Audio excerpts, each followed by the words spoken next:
আসসালামু আলাইকুম। রান্নাঘর থেকে সবাইকে স্বাগতম। আশা করি আল্লাহর রহমতে আপনারা যে যেখানে আছেন সবাই ভালো আছেন।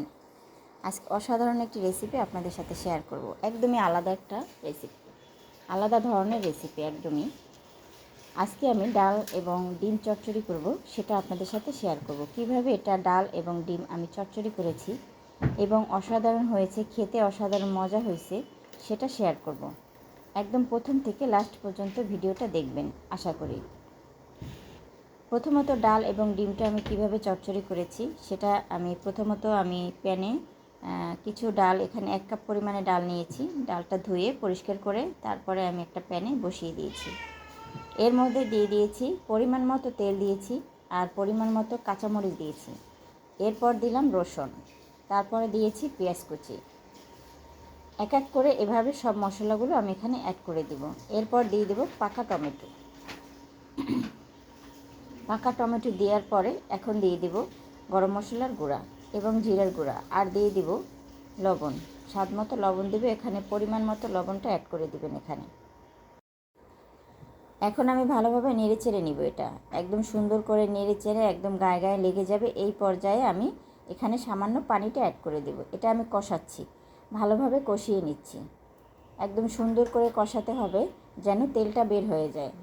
আসলে এই চচ্চড়িটা আসলে অসাধারণ। গরম ভাতের সাথে আপনার আর কিছুর প্রয়োজন নেই, শুধু এই ডাল চচ্চড়ি দিয়েই আপনি খাবারটা খেতে পারবেন। এতটা মজার একটি চচ্চড়ি। এখানে আমি সামান্য পানি অ্যাড করে দিয়েছি। সামান্য পানি অ্যাড করে আবারও আমি কষিয়ে নেব।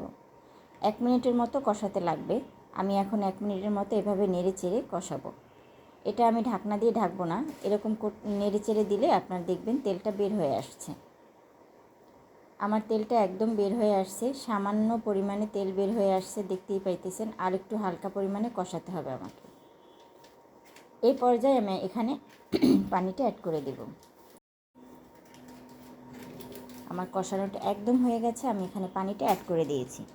দেখতেই পাইতেছেন আমি এখানে পরিমাণ মতো পানি অ্যাড করে দিয়েছি।